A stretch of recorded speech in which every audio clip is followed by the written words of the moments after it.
quiero hablar con el corazón frente al mundo. Decirle por qué estamos nosotros defendiendo hace 30 años esta gran demanda contra la Texaco.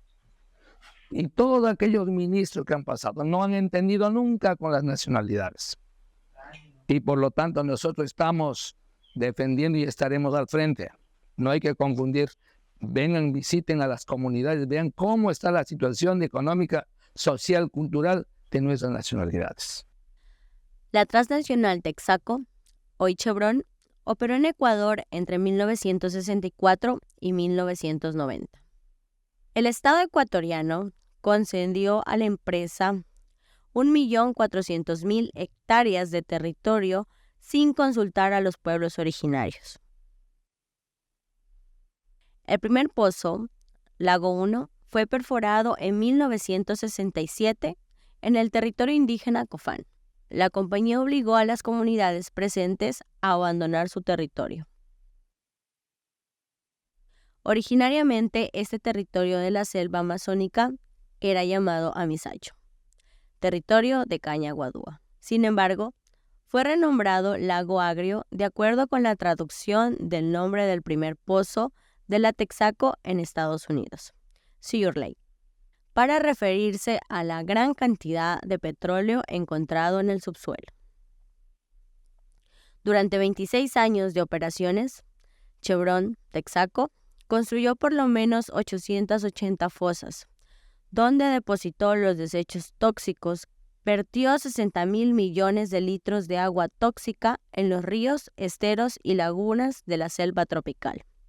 Derramó 650.000 barriles de crudo deliberadamente en la selva, contaminando gravemente al menos 480.000 hectáreas de la selva tropical.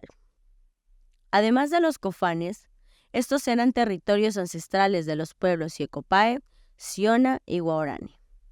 Y a raíz de la explotación petrolera, varias comunidades shuar, quichua y mestizas se asentaron en las hoy provincias de Sucumbíos y Orellana. Durante los años en que operó la Texaco, desaparecieron los pueblos Tetetes y Sanzaguari. Cuando yo tenía solamente 20 años, llegó de Texaco aquí. Nosotros fuimos aquí y llegaron con la perforación en la plataforma Sur 1. Toda esa agua de formación, el crudo, hacían unas piscinas y lo ponían y lo botaban al estero. Entonces ese tiempo, más que todo los niños, no sabíamos, bueno, nosotros como jóvenes o los niños no sabíamos qué mismo era lo que botaban. Y jugábamos o jugaban en el mismo agua.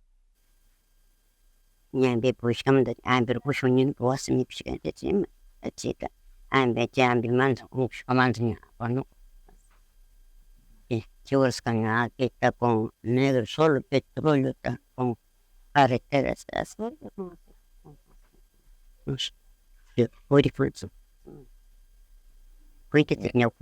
El tío dice que esta había sido así lastrado y ellos han sabido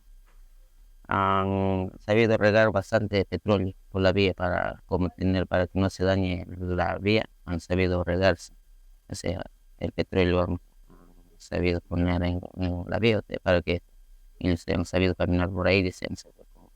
Antiguamente con los pies, o sea, no caminaban así ni en zapatilla. El que tenía botas por ahí caminaba, pero más entonces sabía quedar manchados en los pies. A veces con todo eso no salía rápido, entonces se quedaba manchado y por eso sabían dormir, así, no sé, como pintar los pies y a veces salía grano, decía.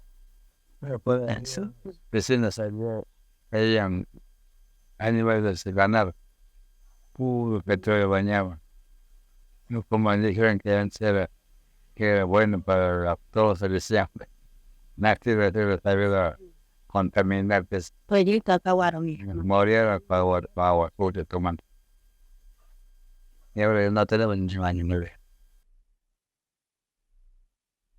El 3 de noviembre de 1993, un año después de la salida del país de la Texaco, pobladores amazónicos presentaron una demanda contra Texaco, hoy Chevron, ante las Cortes de Justicia del Estado de Nueva York, conocida como Aguinda versus Texaco.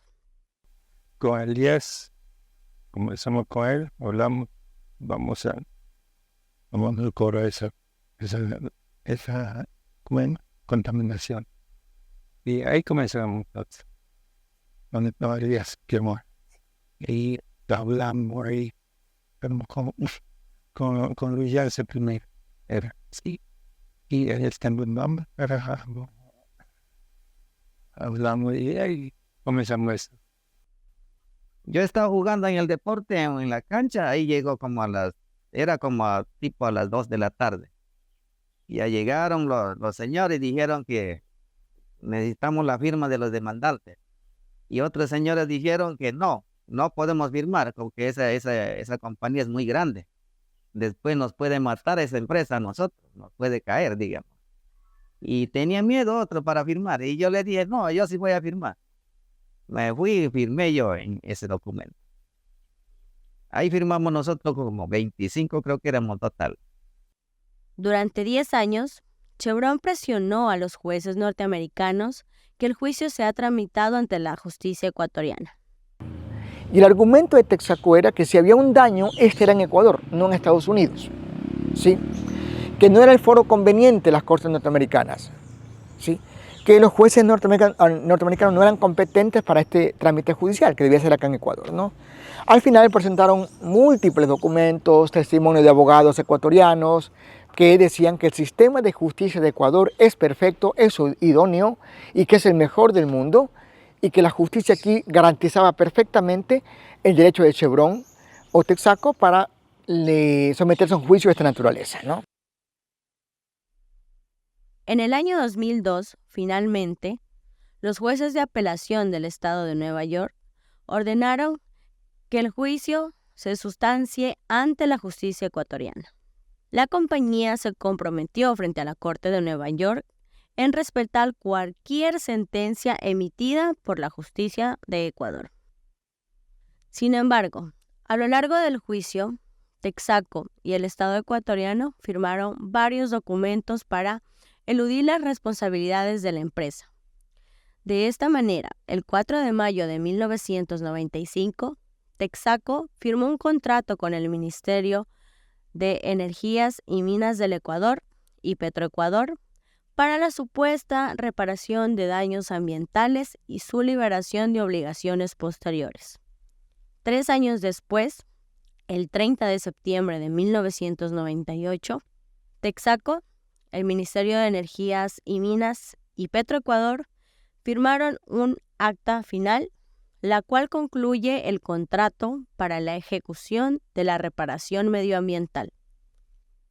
Con esta acta, el gobierno del Ecuador libera a Texaco de responsabilidades posteriores.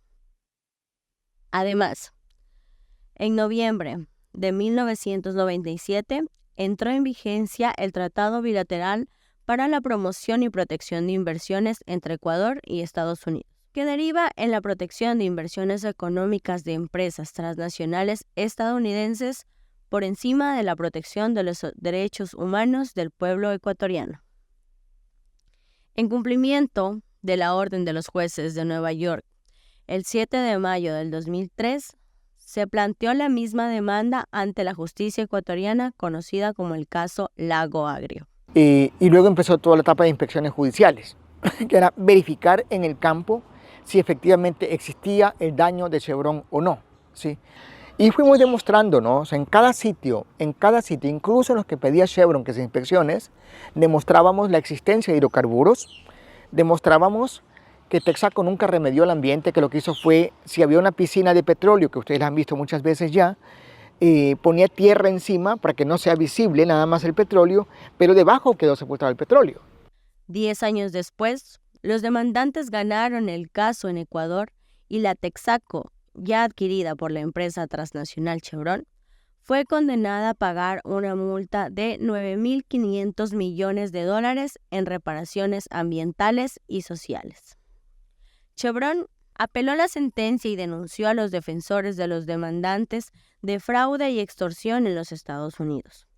Sin embargo, El 31 de agosto del 2018, la Corte Constitucional ratificó la sentencia de forma definitiva. En ese entonces, bueno, Chevron usaba múltiples estrategias. Como digo, primero, cuando estuvo en Estados Unidos, decía como que ya habían un acuerdo con Ecuador, que no había juicio, después que el juicio venga a Ecuador.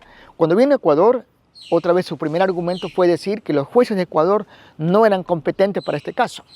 O sea, cuando ellos pidieron venir acá a Ecuador, decían que la mejor justicia del mundo, llega el caso acá y dicen, no, estos jueces no son competentes. Entonces uno se pregunta, ¿cuáles son los jueces competentes para juzgar a Chevron? ¿En qué parte del mundo están? No existen. Pero luego de eso, Chevron empezó a hacer varias cosas, ¿no? Mucha depresión política al gobierno ecuatoriano. ¿Sí? Intentó por todos los medios sobornar al gobierno de Ecuador para que el gobierno de Ecuador incida en la justicia y se desestime esta causa. Al final no le resultó al gobierno de Ecuador en ese tiempo, al señor Correa, se paró muy firme y defendió la soberanía del país y no aceptó ninguna reunión con Chevron de esa naturaleza. Cuando el gobierno de Ecuador rechazó cualquier tipo de intento de Chevron de sobornarlo, de presionar con inversiones y cosas así, empezó una campaña mucho más fuerte de ataque al gobierno ecuatoriano. Hubieron presiones de carácter económico, de carácter político, de carácter financiero y comercial, de carácter comunicacional, jurídico con arbitraje, o sea, una campaña realmente impresionante que diseñó Chevron en contra del Estado ecuatoriano para obligarlo a que se ponga el Estado en favor de Chevron y no defienda a los pueblos de la Amazonía ecuatoriana. Creó la figura que nosotros, mi persona, Pablo Fajardo y Steven Donziger, éramos los líderes de una banda internacional de ataque y de extorsión a la empresa Chevron. Aunque la condena es definitiva e inapelable, hasta la fecha, Chevron no ha pagado la deuda a los demandantes. Para evadir sus responsabilidades, en el 2009, Chevron utilizó el Tratado Bilateral de Inversiones para presentar una denuncia de arbitraje en contra del Estado ecuatoriano ante el Tribunal Permanente de Arbitraje Internacional de La Haya. A ver, lo del Tribunal Permanente de La Haya, cuando hablamos del caso Chevron y del arbitraje, es una mentira. ¿Ya? El Tribunal Permanente de La Haya no ha fallado en el caso Chevron. El Tribunal Permanente de La Haya es un tribunal que juzga otro tipo de casos. En este caso simplemente se utilizaron las instalaciones, digamos, y los servicios administrativos del Tribunal de La Haya para tener un arbitraje internacional. No fue el Tribunal Internacional de La Haya el que falló. Fueron 3 jueces, un inglés y 2 norteamericanos, los que emitieron su fallo desde un hotel en La Haya, con base en un tratado bilateral de protección de inversiones que se firmó en 1997, 5 años después de que Chevron Texaco dejó el Ecuador. El laudo arbitral no respeta ni considera la Constitución de Ecuador. De hecho, el laudo arbitral solamente considera las leyes mercantiles y los derechos del inversionista. Aunque fuimos explícitos en pedirle que considere los daños ambientales, el sistema de protección de inversiones internacional no lo hace. El sistema de protección de inversiones impone el derecho de los inversionistas por encima de las obligaciones que tienen los estados, los países anfitriones de estas inversiones, de proteger los derechos humanos de sus habitantes. El 31 de agosto del 2018, el panel de arbitraje emitió el laudo definitivo en contra del Estado ecuatoriano, basándose en los acuerdos económicos y disponiendo al gobierno del Ecuador que anule la sentencia constitucional e impida que los demandantes la ejecuten tanto en Ecuador como en ninguna otra parte del mundo. Ecuador presentó un recurso de nulidad, pero de lo que hemos podido investigar pareciera que este recurso de nulidad fue presentado para cumplir con los requisitos y las revisiones que les van a hacer posteriormente las administraciones que los sucedan a quienes están actualmente en ese sitio. El recurso fue interpuesto inicialmente, de lo que hemos podido investigar, de una manera bastante completa, y teníamos, nuestra defensa principal era que el laudo arbitral vulneraba, violentaba el derecho interno ecuatoriano, el derecho público, el orden público ecuatoriano. lo cual era algo que las cortes holandesas debían haber considerado, y era la principal defensa del Ecuador. Sin embargo, esta defensa fue retirada inexplicablemente por el equipo del anterior procurador Íñigo Salvador, y luego perdimos el juicio, obviamente, porque el resto de defensas no eran tan importantes como el hecho de que el tribunal arbitral estaba ordenándole al Ecuador que anule una sentencia ejecutoriada, es decir, le estaba ordenando al Poder Ejecutivo directamente que interceda en las órdenes, en las decisiones del Poder Judicial. Y eso es algo que es totalmente inadmisible bajo la Constitución ecuatoriana. El 17 de noviembre del 2023, Ecuador perdió su recurso y tendrá que ejecutar el laudo, además de pagar a la empresa Chevron por supuestos daños morales. La Amazonía ecuatoriana, con su bosque primario, fundamental para el equilibrio climático del planeta, cambió irreversiblemente en este entonces. Su biodiversidad, entre las más ricas del planeta, se redujo parcialmente. Sus ríos, base de la vida de las comunidades, fueron contaminados y una gran cantidad de peces y animales murieron. UDAT nace a raíz de la falta de unificación de los afectados y afectadas por las operaciones petroleras de Texaco. Por eso nace después. O sea, al inicio se crea el Frente de Defensa de la Amazonía para agrupar a todas, en este caso, a los afectados. Pero el Frente de Defensa de la Amazonía se crea con esta falencia de que es exclusivamente representada solamente por gente mestiza. No están incluidos dentro las nacionalidades. Hacen su reclamo las nacionalidades en el 98, para el 2000, en el 2002 ya se crea lo que es la Asamblea de Afectados, pero la Asamblea de Afectados en sí es de hecho, no de derecho, por lo tanto tampoco tiene mucha incidencia en el ámbito tanto social como político, y trabajamos como Asamblea de Afectados hasta el 2012. A la final se decide ya la UDAT convertirla en una organización de derecho.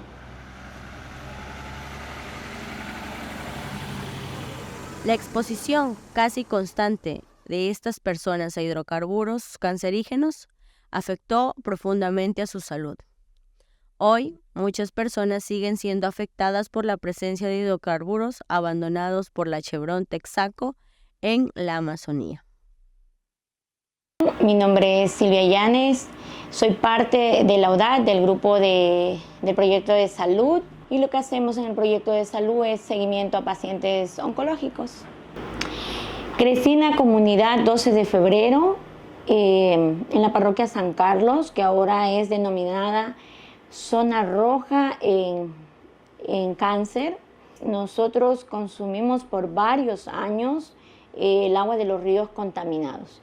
E incluso si usted va ahora y ingresa a esos ríos o riachuelos, en el momento que usted pisa dentro del agua, sale a flote petróleo, porque esos ríos fueron totalmente afectados.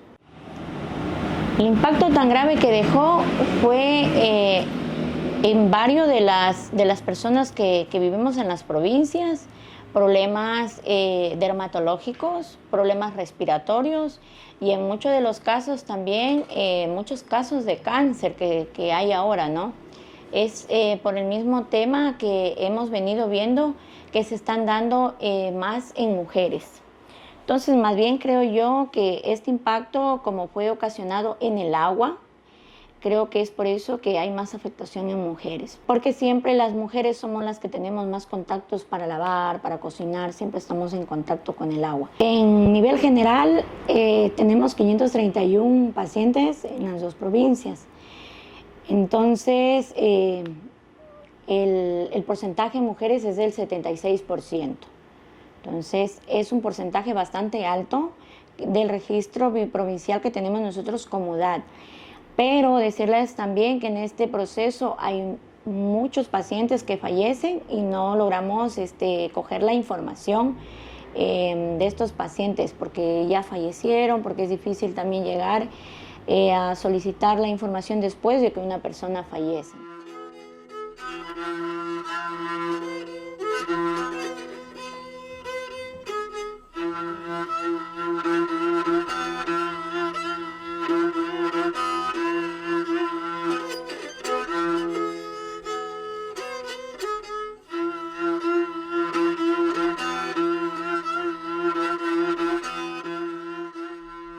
La Unión de Afectados y Afectadas por las Operaciones Petroleras de Texaco, UDAP, ha recorrido varios caminos a lo largo de los años para lograr llegar a la justicia.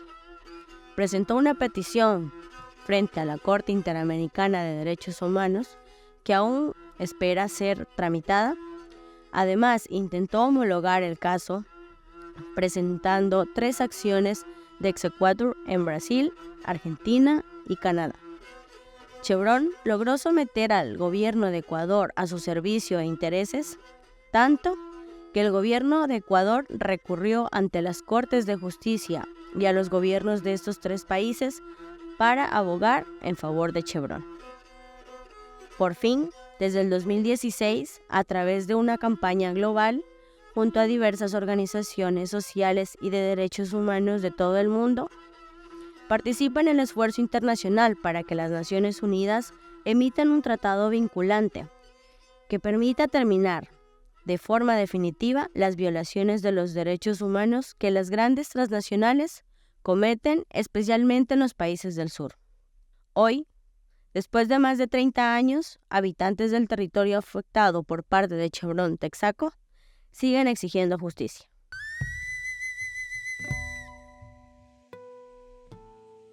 Bueno, mi mayor deseo, y creo que de todos los afectados, es realmente de que se haga justicia y que Chevron pague por todos los daños ambientales ocasionados en nuestros territorios, a la salud humana, a las formas de vida de las nacionalidades, y que realmente eso sea reparado para que nosotros podamos seguir viviendo como nacionalidades, como pueblos indígenas y como campesinos, de quienes nosotros realmente vivimos, de nuestras tierras, de nuestros ríos.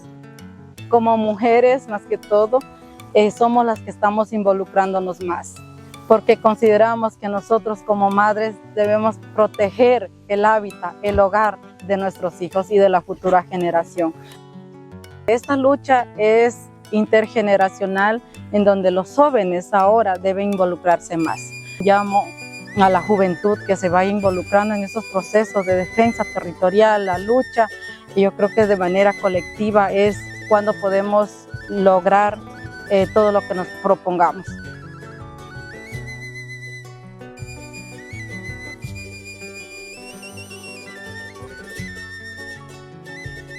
Mi abuela me decía que antes de que llegara esto, la naturaleza era súper bonito. Los animales, los ríos súper limpios, demasiado hermoso. Pero ahorita vemos que casi no hay animalitos. Estamos en medio de extinción.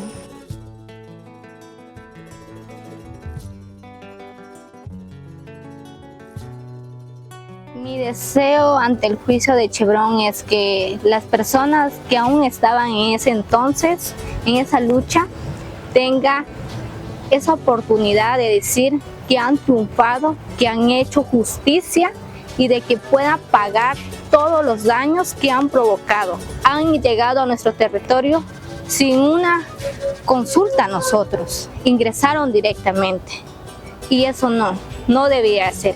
Hoy en día algunas empresas petroleras lo siguen haciendo, dañando el ecosistema, hasta también nuestra cultura. Entonces yo, como joven, yo diría que queremos una justicia y que se cumpla todos los daños que han hecho, porque la muerte que han provocado no va a ser en vano.